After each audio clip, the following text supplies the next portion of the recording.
Buenas noches, yo soy Carlos Elizondo y bienvenidos a esta emisión de Primer Círculo. Buenas noches, soy Federico Reyes Heroles y hoy tenemos una mesa de lujo. Tenemos el honor de tener entre nosotros para conversar estos 15 minutos a uno de los miembros, de los 11 miembros de la Suprema Corte de Justicia, y me refiero a Olga Sánchez Cordero. Antes de darle la bienvenida, Olga, buenas noches. Buenas noches. A mí me gustaría recordar que Olga Sánchez Cordero está a punto de cumplir casi 21 años en la Suprema Corte de Justicia. Por distintos motivos, es un periodo particularmente prolongado en el cual Olga ha demostrado ser un integrante del Poder Judicial liberal. Es una persona que tiene una formación, diría yo, en el mundo académico, pero también en el poder judicial. Y en ese sentido es una combinación extraña, porque no es ni puramente académica, ni puramente de la familia del judicial.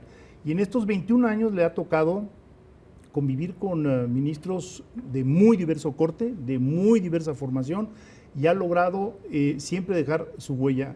Olga, de verdad es un honor tenerte aquí, y te queremos preguntar así de entrada, son muchos años, ¿no? 21 años, ¿cómo te has sentido? Es una carga de trabajo ruda.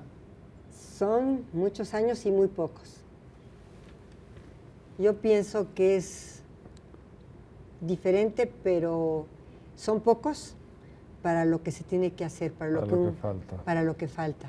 Y visto desde otra perspectiva, en estos 21 años, ¿cuáles son los cambios más notables que tú ves desde la silla de un ministro de la Suprema Corte de Justicia? Bueno, yo te quiero decir que en estos 21 años, México no es el mismo México que en 1995, para empezar. Para seguir, el sistema jurídico tampoco es el mismo que hace. ¿Cuáles son sus principales diferencias? Sus principales diferencias. Te las quisiera yo resumir. Por ejemplo, que México hoy en día cuenta con un auténtico tribunal constitucional. ¿A por qué no se lo explicas a nuestro público? Porque es un poco abstracto. Por ejemplo, ¿qué va a significar un tribunal constitucional para el ciudadano de a pie? Eso. Que eso es lo que realmente le interesa a nuestra población, a la gente. Bueno, yo le quiero decir a tu público que cuando México, como es el caso en este momento, ya cuenta con un tribunal constitucional, quiere decir que el ciudadano de a pie tiene garantizado la protección de sus derechos y el ejercicio pleno de sus derechos. Pero para eso hay que litigarlo. Hay que litigarlo y no. A ver, te explico por qué sí y por qué no. Hay que litigarlo y hay que acudir a la justicia constitucional, sí, pero una vez que una norma es expulsada del orden jurídico, por ejemplo, a través de una acción de inconstitucionalidad, se beneficia toda la población. Un ejemplo de estas normas de las que tú además has sido pues una ministra muy activa. Despenalización del aborto. ¿Por qué no nos cuentas? En la Ciudad de llegó? México, por ejemplo. O sea, se me viene, Ali. Sí. A bote pronto, la despenalización del aborto en la Ciudad de México. ¿Cómo llegó y cómo decidieron y cuál fue tu papel? Muy bien. Cuando se reforma el Código Penal para despenalizar el aborto hasta las 12 semanas, el legislador lo que hace es una creatividad muy interesante. Fue muy creativo el legislador del Distrito Federal. ¿Por qué fue muy creativo? Porque vio todos los escenarios, los analizó y dijo, solamente voy a suprimir 2 palabras. Uh-huh. Y dijo, aborto es la penalización de la interrupción legal del embarazo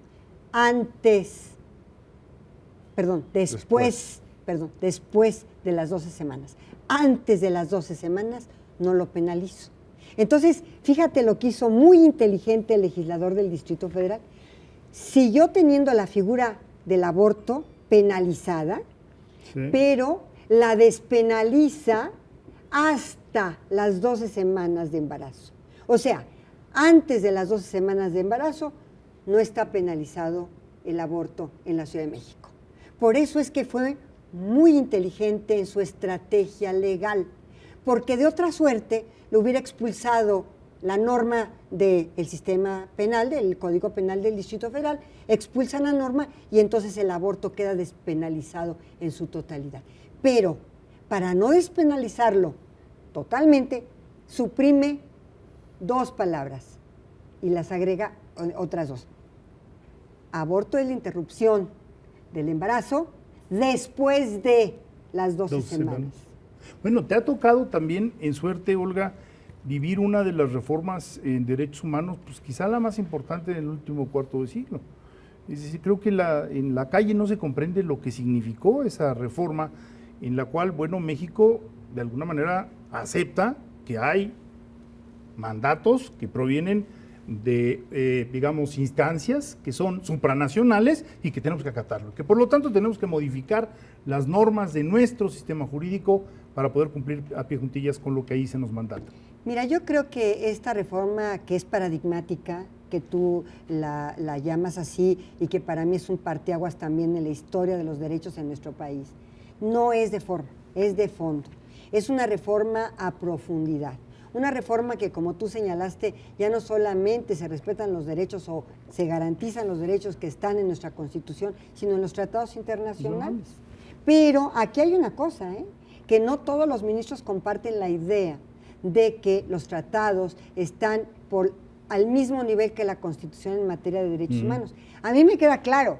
A mí me queda claro que si el artículo 133 de la Constitución dice que la jerarquía de los tratados está por debajo de la Constitución, a mí me queda claro que el artículo 1 establece una excepción al mismo 133 de la Constitución, al considerar a los tratados en el mismo nivel a la Constitución y por lo tanto realiza una especie de bloque constitucional y convencional por las convenciones, un bloque de derechos que tiene uno que no solamente garantizar y proteger y respetar, sino promover. Y como dice la Constitución, los derechos son progresivos. Entonces, me preguntan, ¿y está acabado el tema? No, el tema no está acabado ni nunca se va a acabar. Pero ¿cuáles son hoy los cambios para un ciudadano de esta, que yo coincido, magnífica reforma? Se deriva en qué tipo de espacios nuevos que tienen, no solo en su capacidad de litigio, que sería bueno que pudiéramos explicar qué puede hacer un ciudadano cuando siente que sus derechos están siendo violados, pero también en la otra parte que tú explicabas con toda corrección, llega un momento que la Corte dice tal norma, tal práctica del gobierno es inconstitucional y se le abre a todos los mexicanos un nuevo espacio que antes no tenía. ¿Por qué no nos explicas ejemplos de los dos? Mira, es muy interesante, por ejemplo, que nosotros en alguna norma fiscal, que son las que más les afectan los bolsillos a todos los contribuyentes, bueno, una vez que la Corte, ya sea vía acción de inconstitucionalidad, cuando, como tú sabes, una minoría de cualquier congreso, federal o local, 33%, digamos, interpone esta acción de inconstitucionalidad, por ejemplo, para una norma fiscal. Si en esta acción de inconstitucionalidad la Corte la declara inconstitucional, la norma jurídica es expulsada del orden jurídico y ya no se les aplica a ningún contribuyente. Si por contra la Corte ve 5 amparos, en donde en los 5 amparos la decisión de la Corte es inconstitucional, entonces esto forma jurisprudencia. La jurisprudencia es obligatoria para todos los tribunales colegiados y los juzgados de distrito y para todos los tribunales del país, contenciosos administrativos, el tribunal fiscal, etcétera, etcétera. Esto significa, tú dices, bueno, sí tienen que acudir a las instancias de justicia para, reclamar esta norma como inconstitucional y que a través de la jurisprudencia se le aplique. Yo te diría, sí, pero hay suplencia de queja total porque hay jurisprudencia. Y entonces tú, con el solo hecho de promover un recurso, cualquiera que este sea, ya tienes la suplencia total por la jurisprudencia. Con otra, hoy las leyes fiscales, curiosamente, dicen que la jurisprudencia de la Suprema Corte será obligatoria también para las propias autoridades administrativas y para las propias autoridades fiscales. Entonces, esto, desde luego, ya es un parámetro mucho más amplio de protección.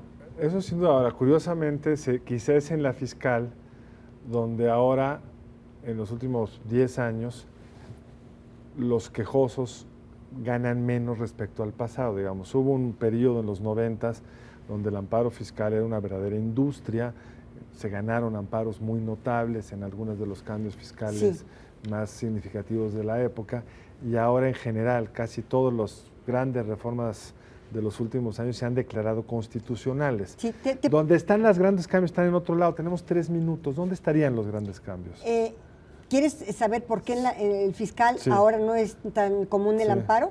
El triunfo del triunfo del litigio, digamos, del ciudadano, por una razón, porque los ganaban por formalismos, porque la autoridad fiscal no, digamos, seguía un proceso, un debido proceso, una visita domiciliaria, por ejemplo, con todos los formalismos. Ya se cuida más. Y hoy tienen un checklist muy fuerte, las autoridades administrativas, en donde prácticamente por violaciones formales no están ganando los contribuyentes los amparos. Hoy solamente son amparos de fondo.